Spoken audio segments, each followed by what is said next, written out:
नमस्कार, जन टीवी देख रहे हैं आप। मैं श्वेता शर्मा आपके साथ। खबरों की शुरुआत से पहले एक नजर डालेंगे अभी की हेडलाइंस पर। धामी सरकार के 3 वर्ष पूरे होने पर प्रदेश भर में कार्यक्रम। रुद्रपुर में चिकित्सा शिविर और खटीमा में गोष्ठी का हुआ आयोजन। मंत्री गणेश जोशी ने कहा, सतत विकास लक्ष्यों की सूची में उत्तराखंड शीर्ष स्थान पर। चारधाम यात्रा के लिए श्रद्धालुओं में उत्साह। 6 लाख से ज्यादा ने कराई रजिस्ट्रेशन। केदारनाथ के लिए 2 लाख पहुंचा आंकड़ा। 30 अप्रैल से शुरू होगी चारधाम यात्रा।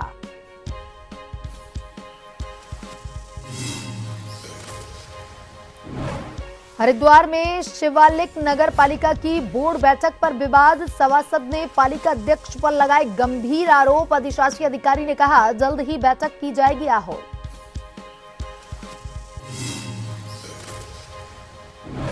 डोईवाला में लच्छीवाला टोल प्लाजे पर भीषण सड़क हादसा। तेज रफ्तार डंपर ने खड़ी कार को मारी टक्कर। हादसे में 2 लोगों की मौत, अन्य वाहनों को भी लिया चपेट में।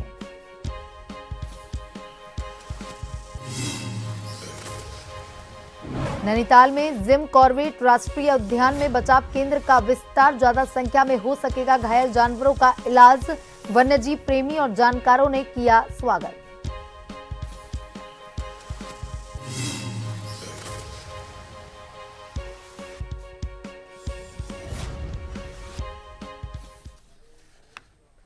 सीधे लिए चलते हैं आपको देहरादून, जहां पर एसडीजी अचीवर्स अवार्ड समारोह का आयोजन किया जा रहा है। सीएम पुष्कर सिंह धामी संबोधित कर रहे हैं।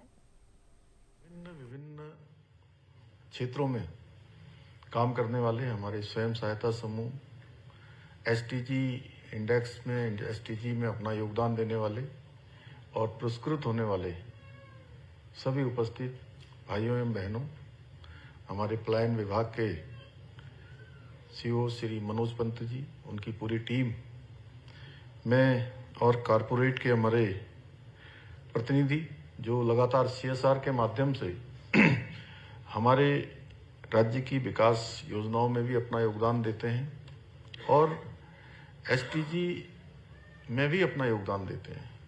मैं आज इस कार्यक्रम में नवाचार एवं उत्कृष्ट कार्य करने वाले सभी संस्थाएं, सभी एसडीजी अचीवर्स अवार्ड से सम्मानित होने वाले और यहाँ उपस्थित मुख्य सेवक सदन में आप सभी का हृदय से स्वागत करता हूँ, आप सबका अभिनंदन करता हूँ और सभी को शुभकामनाएं देता हूँ। मेरे लिए अत्यंत हर्ष का विषय है कि आज मुझे समाज और देश के लिए उल्लेखनीय कार्य करने वाले अग्रदूतों के समक्ष, आप सबके समक्ष लगातार कंटिन्यूअस प्रोसेस में आज यहाँ पर हर वर्ष की भांति आप सबके बीच में उपस्थित होने का अवसर मिल रहा है।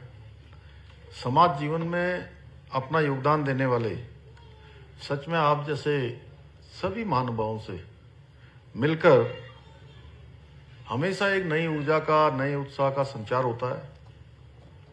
आप सबको देखकर आप विभिन्न क्षेत्रों में जो विशेषताएं प्राप्त करते हैं, विशिष्टताएं प्राप्त करते हैं, नवाचार करते हैं, ये हमको भी ऊर्जा प्रदान करता है, हम सभी के लिए एक प्रेरणा का कारण बनता है। भाइयों बहनों, हम इस वर्ष इस प्रतिष्ठित सम्मान से 3 व्यक्तियों को, 9 संस्थाओं को और 4 औद्योगिक प्रतिष्ठानों को हमने यहाँ पर सम्मानित किया है, जिन्होंने अपने अपने क्षेत्र में अनुकरणीय कार्य करते हुए अपने समर्पण, नवाचार और परिश्रम के द्वारा समाज में सकारात्मक बदलाव लाने का उदाहरण प्रस्तुत किया है। आप सभी ने सिद्ध किया है कि समाज और प्रकृति के बीच संतुलन बनाकर विकास को टिकाऊ बनाया जा सकता है। इकोलॉजी और इकोनॉमी दोनों में बैलेंस बनाते हुए विकास का मॉडल हमारे राज्य के लिए क्या हो, उस पर आप सब लोगों ने बहुत शानदार काम किया है। मुझे गर्व है कि हमारे राज्य के युवा, किसान, उद्यमी, पर्यावरणविद, शिक्षक और समाज सेवी सतत विकास के लक्ष्यों को प्राप्त करने में अपनी बहुत अहम भूमिका निभा रहे हैं। बीते 3 वर्षों में हमारी सरकार ने 60। और अभी आप सुन रहे थे उत्तराखंड सीएम पुष्कर सिंह धामी को। और अब बढ़ते हैं खबरों की तरफ। मुख्यमंत्री पुष्कर सिंह धामी के सख्त निर्देश पर उत्तराखंड में पुलिस प्रशासन की ओर से अवैध मदरसों के खिलाफ एक्शन जारी है। अभी तक 100 से भी ज्यादा अवैध मदरसों को सील कर दिया गया है। वहीं अवैध मदरसों के साथ ही सरकारी जमीन पर अतिक्रमण बनाई गई मजारों पर भी प्रशासन की पैनी नजर बनी हुई है। इसको लेकर एक बार फिर सीएम ने अतिक्रमण करने वालों को चेताया है। उन्होंने कहा कि अवैध अतिक्रमण, अवैध मजारे और जो भी अवैध है सबको वैध रूप में लगाया जाएगा और जब तक ये अतिक्रमण पूरी तरीके से नहीं हटेगा तब तक ये अभियान जारी रहेगा।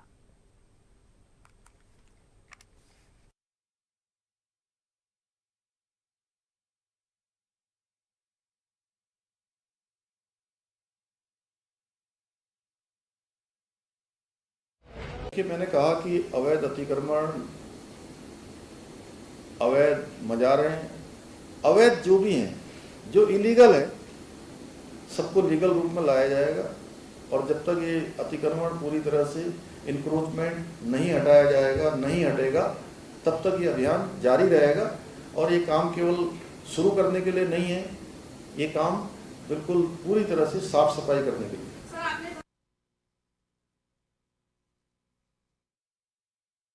सरकार के 3 वर्ष पूर्ण होने पर जनसेवा थीम पर रुद्रपुर गांधी पार्क में बहुउद्देशीय और चिकित्सा शिविर आयोजित किया गया, जिसका मंत्री गणेश जोशी ने फीता काटकर दीप प्रज्वलित कर शुभारंभ किया। इस मौके पर उन्होंने स्टॉलों का निरीक्षण कर सराहना की। चिकित्सा शिविर में मंत्री ने स्वयं स्वास्थ्य परीक्षण करवाया। कार्यक्रम में अतिथियों द्वारा मुख्यमंत्री महालक्ष्मी किट वितरित किया गया। वहीं सेवा, सुशासन और विकास के 3 वर्ष पुस्तक का विमोचन भी किया गया।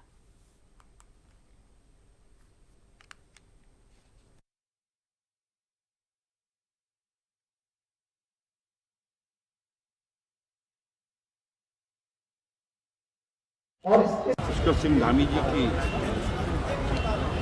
वर्तमान सरकार को 3 साल पूरे हुए और 3 साल में धामी सरकार ने कई ऐतिहासिक काम यहाँ पर किए। यूसीसी लागू करने वाला देश का पहला राज्य उत्तराखंड बना है, जो कि पूरे देश के लिए नजीर बन गया है। सख्त नकल कानून, नकल यहाँ के नौजवानों के लिए अभिशाप बन गई थी। ब्लड बच्चे रह जाते थे, नकल की पास हो जाते थे। सख्त नकल कानून बना है तो धामी सरकार ने बनाया है। महिलाओं को आरक्षण देने का काम किया है तो पुष्कर सिंह धामी की सरकार ने किया है। जन भावनाओं के अनुरूप वो कानून लागू करने का काम किया है तो धामी सरकार ने किया है। उधम सिंह नगर के खटीमा में सेवा, सुशासन, विकास के 3 वर्ष पूरे होने पर जनजाति शिविर के तहत एक गोष्ठी का आयोजन हुआ, जिसमें भारी संख्या में लोगों ने उपस्थिति दर्ज करवाई। इस दौरान वीडीओ धर्मेंद्र सिंह ने बताया कि मुख्यमंत्री धामी के प्रयासों को पूरा करने में हमारा पूरा सहयोग रहेगा। वहीं नगर पालिका अध्यक्ष रमेश चंद्र जोशी ने सीएम धामी को बधाई दी।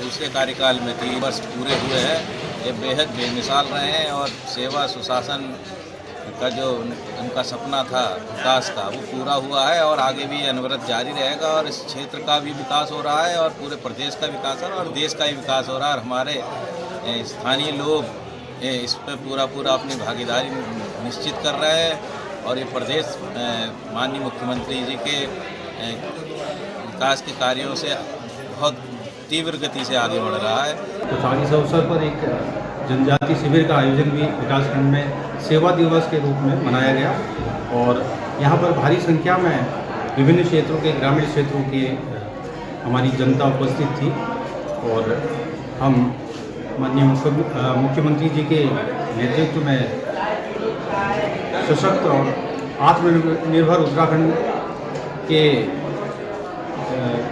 प्रयास को आगे बढ़ाने का कार्य हम सभी की ओर से किया जा रहा है। उत्तराखंड में 30 अप्रैल से चारधाम यात्रा शुरू होने जा रही है, जिसको लेकर के तैयारियां लगातार जारी हैं और इस बार पिछली बार से भी अधिक श्रद्धालुओं के पहुंचने की संभावना है, जिसको व्यवस्थित करने के लिए सीएम पुष्कर सिंह धामी अलग अलग विभागों की बैठक कर रहे हैं। इस पर जानकारी देते हुए सीएम ने कहा कि चारधाम यात्रा को और व्यवस्थित करने के लिए हम चारधाम यात्रा परिषद का गठन करने वाले हैं, जो यात्रा को विधिवत रूप से संचालित करेगी। उन्होंने बताया कि नए होम स्टे और होटल बनाए जा रहे हैं। धामों के आसपास के स्थानों को डेवलप करने पर भी विचार कर रहे हैं। रजिस्ट्रेशन की व्यवस्था व अन्य व्यवस्थाएं अच्छी हों, इसके लिए हम विभागों की समीक्षा कर रहे हैं और यात्रा प्रारंभ होने से पहले भी अभी बैठकें होनी हैं।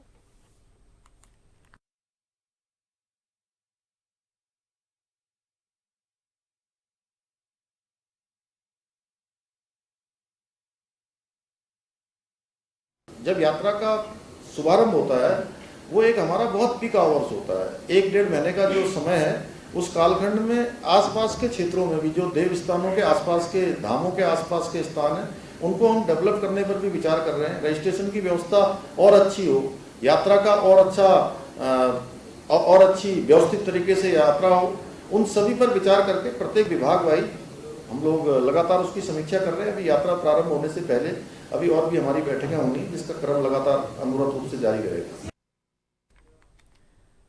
वहीं हरिद्वार में शिवालिक नगर पालिका की प्रथम बोर्ड बैठक को लेकर विवाद गहराता जा रहा है। वार्ड नंबर 7 के सभासद अमरदीप सिंह ने नगर पालिका अध्यक्ष राजीव शर्मा पर गंभीर आरोप लगाए हैं। सभासद ने कहा कि अध्यक्ष जानबूझकर के बोर्ड बैठक करने से बच रहे हैं ताकि भ्रष्टाचार से जुड़ी बातों को छिपाया जा सके। अमरदीप सिंह ने कहा कि अध्यक्ष अपनी जीत का जश्न मनाने में व्यस्त हैं और कभी दिल्ली तो कभी वृंदावन की यात्रा पर जा रहे हैं। उन्होंने नगर पालिका की कार्यप्रणाली पर भी सवाल खड़े किए और आरोप लगाया कि नगर पालिका में भ्रष्टाचार हो रहा है, जिससे जनता के विकास कार्य ठप पड़े हैं। वहीं अधिशासी अधिकारी ने कहा कि अध्यक्ष के साथ लगातार बातचीत हो रही है और उनके हरिद्वार लौटने के बाद जल्द ही बोर्ड बैठक आहूत की जाएगी।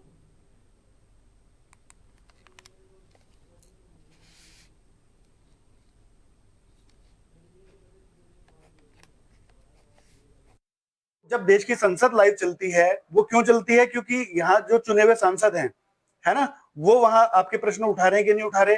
इस तरीके से आपके सभासद, आपके अध्यक्ष आपका काम कर रहे हैं कि नहीं कर रहे, लोगों को ये पता होना चाहिए। ऐसा तो नहीं कि वो चाय समोसा खाकर वापस आ जाते हैं। इसलिए मेरा निवेदन ये है कि अध्यक्ष जी को प्रदीप बत्रा जी की तरह माफी ना मांगनी पड़े।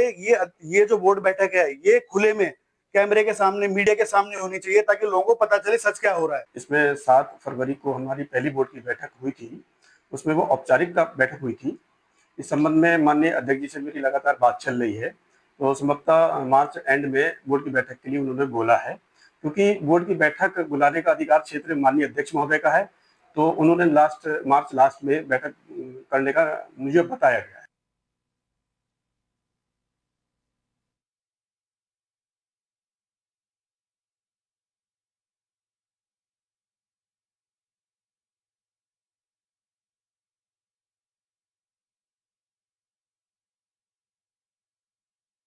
हैं और बढ़ते हैं खबरों की तरफ। डोईवाला में लच्छीवाला टोल प्लाजे पर भीषण सड़क हादसा हुआ है, जहां बेकाबू डंपर ने टोल पर खड़ी कार को टक्कर मार दी। टक्कर इतनी जबरदस्त थी कि कार डंपर और पोल के बीच में दब गई। सूचना मिलते ही पुलिस मौके पर पहुंच गई, राहत बचाव कार्य चलाया गया। हादसे में कार सवार 2 लोगों की मौत हो गई। जानकारी के मुताबिक डंपर टोल प्लाजे पर अन्य गाड़ियों को भी टक्कर मारी है। फिलहाल पुलिस आगे की कार्रवाई में जुट गई है।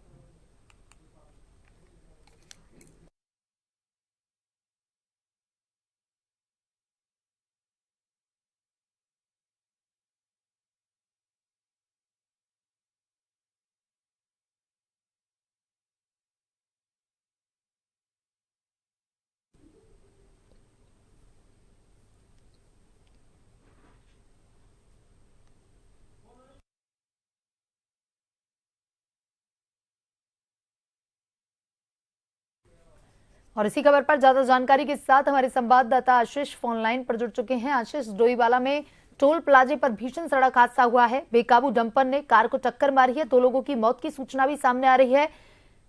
क्या कुछ हादसे के कारण रहे आशीष? जी, जिस तरह से लगातार देहरादून में रोड हादसे हो रहे हैं और बड़े रोड हादसे हो रहे हैं, तो एक बार फिर डोईवाला की लच्छीवाला टोल प्लाजा जो देहरादून हरिद्वार हाईवे पर स्थित है, वहां पर एक बड़ा हादसा सवेरे-सवेरे देखने को मिला है। लगभग करीब पौने 8 बजे जो है डंपर द्वारा 3 कारों को टक्कर मारी गई, जिसमें से एक कार को डंपर घसीटता हुआ टोल के पोल पर ले जाकर के पिचका दी।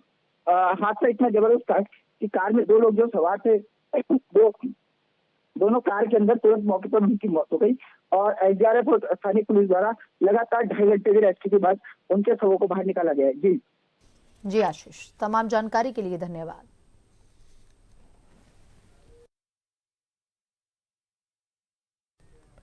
अल्मोड़ा में जंगली जानवरों का आतंक बढ़ता ही जा रहा है। ताजा मामला सल्ट क्षेत्र मौलेखाल स्थित पोखरी गांव का है, जहां तेंदुए ने घर में घुसकर 60 साल के बुजुर्ग पर हमला किया, जिससे उसकी मौत हो गई। घर में अकेले रहने के कारण किसी को बुजुर्ग की मौत की खबर नहीं लगी। गांव के कुछ लोग बुजुर्ग का हालचाल जानने उसके घर पहुंचे तो उनके होश उड़ गए, क्योंकि घर में गोपाल सिंह का शत विचित लाश पड़ी हुई थी। उसके बाद ग्रामीणों ने तत्काल मामले की जानकारी वन विभाग को दी। रेंज अधिकारी जोरासी रेंज उमेश पांडे ने ग्रामीणों से सतर्क रहने की अपील की।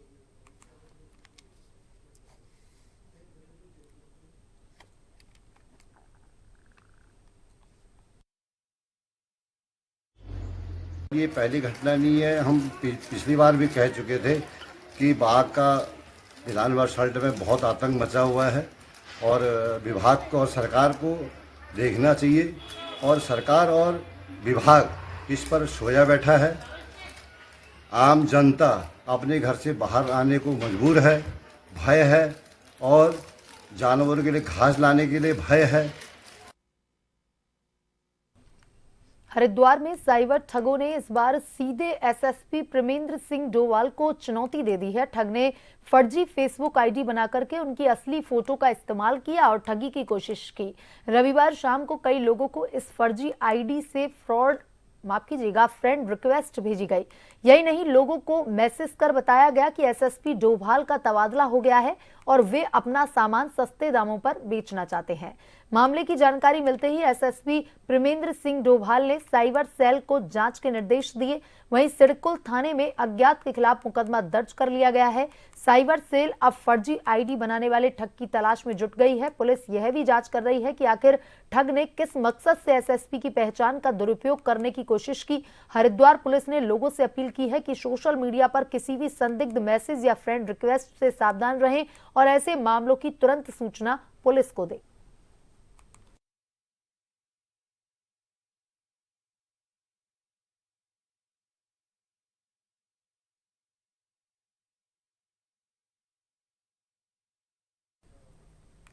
इस बार 30 मार्च से चैत्र नवरात्रि का आरंभ हो रहा है। इस अवसर पर उत्तराखंड के सियालदे में देघाट देवी मंदिर में मूर्ति प्राण प्रतिष्ठा, देवी भागवत कथा और भव्य मेले का आयोजन होगा, जिसे लेकर देवी मंदिर समिति द्वारा जनप्रतिनिधियों, व्यापारियों, प्रशासनिक अधिकारियों के साथ बैठक की गई। सुरक्षा व्यवस्था के लिए उप जिलाधिकारी, थाना अध्यक्ष देघाट से वार्ता की गई। बैठक में महिला मंगल दलों को कलश यात्रा, माता रानी के डोले लाने की जिम्मेदारी सौंपी गई और व्यापारियों को मेले को अधिक भव्य और आकर्षित बनाने की जिम्मेदारी सौंपी गई।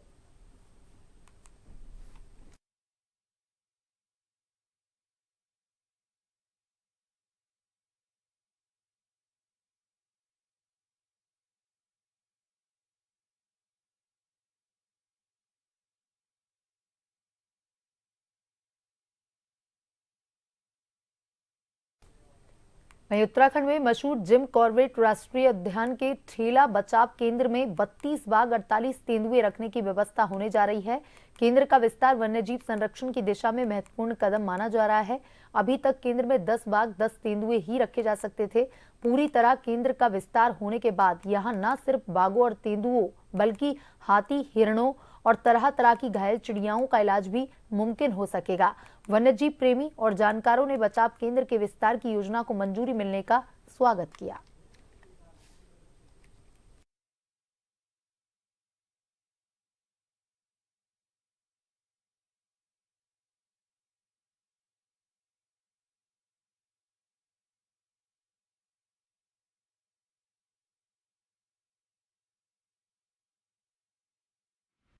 हमारा जो इसमें उद्देश्य है वो ये कि जो ढेला रेस्क्यू सेंटर है वो सिर्फ कॉर्बेट टाइगर रिजर्व के लिए नहीं बल्कि आसपास के जितने भी वन्यजीव बाहुल्य क्षेत्र हैं, चाहे वो उत्तराखंड के हों चाहे वो यूपी के हों, उनमें भी अगर कोई किसी भी वन्यजीव को किसी भी डॉक्टरी इलाज की या रेस्क्यू करने की या उसको रिहेबिलिटेट करने की जरूरत पड़ेगी तो हमारा जो ढेला रेस्क्यू सेंटर है वो उस समय उनको मददगार साबित होगा। अब इस कार्य को जैसे जैसे बजट की उपलब्धता हमको कराई जाती है चाहे भारत सरकार से चाहे जो केंद्रीय सरकार उसके द्वारा, तो इन कार्यवाहियों को इन गतिविधियों को वहाँ पर किया जाएगा। जानवर बढ़ेंगे तो संभवतः ऐसा हो सकता है और हो भी रहा है कि मानव वन्यजीव संघर्ष जो है वो बढ़ रहा है, ठीक है। और कई एनिमल्स भी जो है इंजर्ड होते हैं, वो कई एनिमल्स जो है बीमार हो जाते हैं, तो सही मायने में ऐसे रेस्क्यू सेंटर में उनको एक अच्छी पनाह मिलेगी और जो मानव वन्यजीव प्रबंधन को करने में जो है सक्षम होगी। और नजर डालेंगे अभी की हेडलाइंस पर। धामी सरकार के 3 वर्ष पूरे होने पर प्रदेश भर में कार्यक्रम, रुद्रपुर में चिकित्सा शिविर और खटीमा में गोष्ठी का हुआ आयोजन। मंत्री गणेश जोशी ने कहा, सतत विकास लक्ष्यों की सूची में उत्तराखंड शीर्ष स्थान पर। चारधाम यात्रा के लिए श्रद्धालुओं में उत्साह, 6 लाख से ज्यादा ने कराए रजिस्ट्रेशन। केदारनाथ के लिए 2 लाख पहुंचा आंकड़ा। 30 अप्रैल से शुरू होगी चारधाम यात्रा।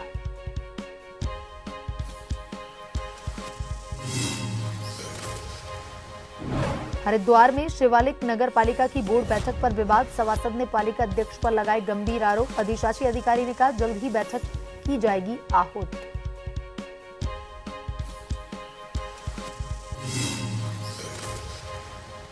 डोईवाला में लच्छीवाला टोल प्लाजे पर भीषण सड़क हादसा, तेज रफ्तार डंपर ने खड़ी कार को मारी टक्कर। हादसे में 2 लोगों की मौत, अन्य वाहनों को भी लिया चपेट में।